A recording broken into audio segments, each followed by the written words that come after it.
selamat siang untuk kita semua. Perkenalkan, nama saya Detris Putri Salu. Saya jurusan Teknik Kristen kelas F. Ya, pada saat ini saya akan mempraktikkan khotbah Hari Raya Gerejawi pada tugas praktik homiletika. Ya. Untuk mendasari semua itu, sebelum kita mendengarkan firman Tuhan, mari kita satu dalam doa, kita berdoa.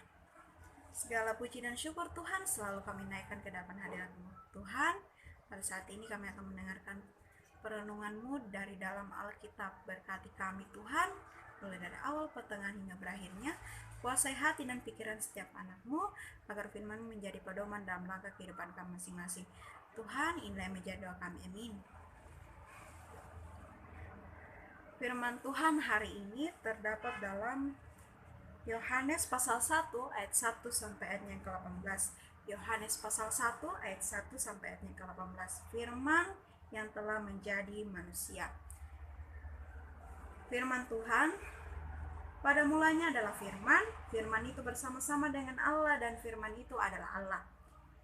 Ia pada mulanya bersama-sama dengan Allah, segala sesuatu dijadikan oleh Dia dan tanpa Dia tidak ada satupun yang telah jadi dari segala yang telah dijadikan. Dalam Dia ada hidup dan hidup itu adalah terang manusia. Terang itu bercahaya di dalam kegelapan dan kegelapan itu tidak menguasainya. Datanglah seorang yang diutus Allah, namanya Yohanes. Ia datang sebagai saksi untuk memberi kesaksian tentang terang itu, supaya oleh Dia semua orang menjadi percaya. Ia bukan terang itu, tetapi ia harus memberi kesaksian tentang terang itu. Terang yang sesungguhnya yang telah menerangi setiap orang sedang datang ke dalam dunia. Ia telah ada di dalam dunia dan dunia dijadikan olehnya, tetapi dunia tidak mengenalnya. Ia datang kepada pemilik kepunyaannya, tetapi orang-orang kepunyaannya itu tidak menerimanya.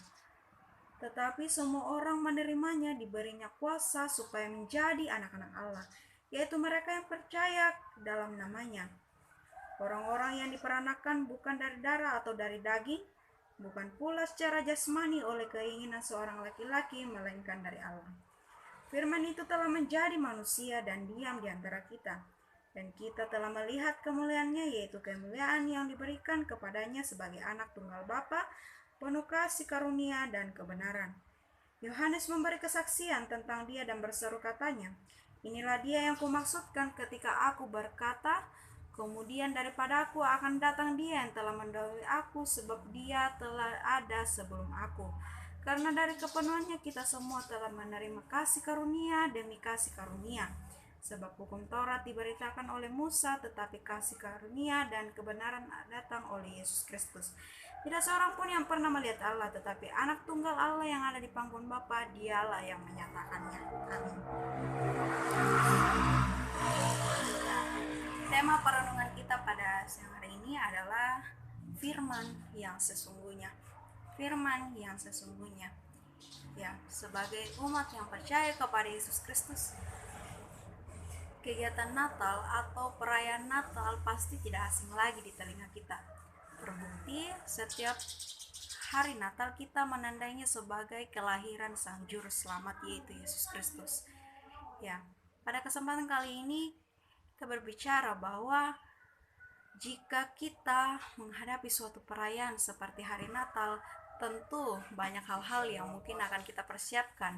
Ya, seperti jika awal memasuki Desember, pasti di rumah-rumah kita sebanyak terpasang pohon-pohon Natal sebagai simbol Natal.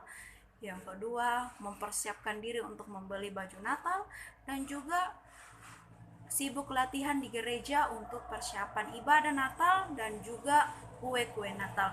Ya, itu sering kita lakukan sebagai tradisi setiap kita sebagai umat yang percaya kepada Yesus Kristus. Setiap tahunnya pasti kita akan mempersiapkan, karena itu adalah hal-hal yang berkaitan langsung dengan Natal.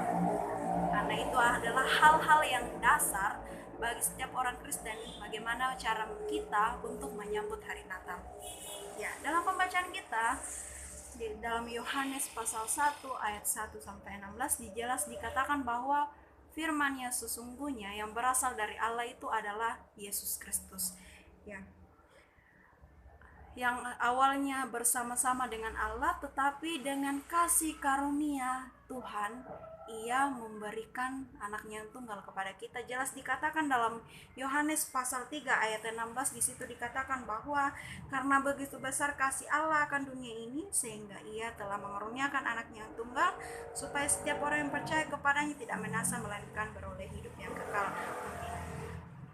Jelas di sini dikatakan bahwa bagaimana Tuhan memberikan kasih yang luar biasa kepada setiap umat manusia. Bagaimana cara kita pemaknaan Natal dalam kehidupan kita sebagai tradisi untuk merayakan Natal karena Yesus telah datang untuk menebus kita.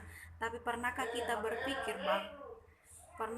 berpikir bahwa maksud Tuhan untuk mengaruniakan anaknya yang tunggal ini supaya setiap orang yang percaya tidak binasa melainkan beroleh hidup yang kekal, supaya manusia yang awalnya berdosa berbalik kepada Allah dan kita tidak hidup dalam belenggu dosa lagi.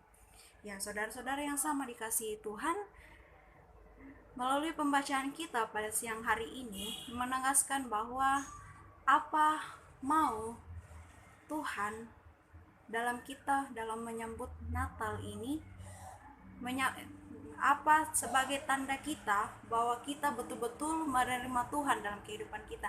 Karena di ayat pembacaan kita di situ jelas dikatakan bahwa firman ini yang awalnya tidak dikenal oleh manusia, tetapi karena kasih dan pertolongan kuasa dan kuasa Tuhan sehingga ia dikenal oleh seluruh dunia.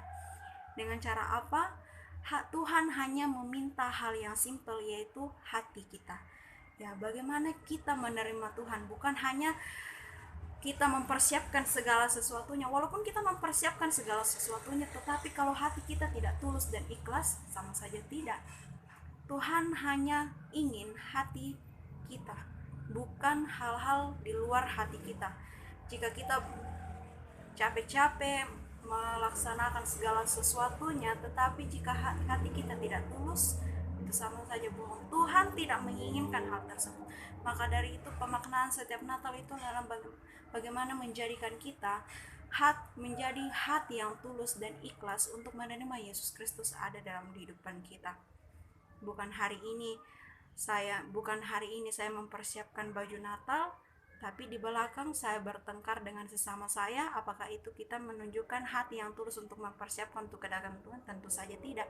Maka dari itu saudara-saudara, mempunyai hati yang ikhlas dalam kehidupan kita untuk menerima Yesus Kristus ada dalam kehidupan kita, untuk Tuhan tetap hidup dalam kehidupan kita dan menjauhkan kita dari belenggu dosa. Amin firman Tuhan.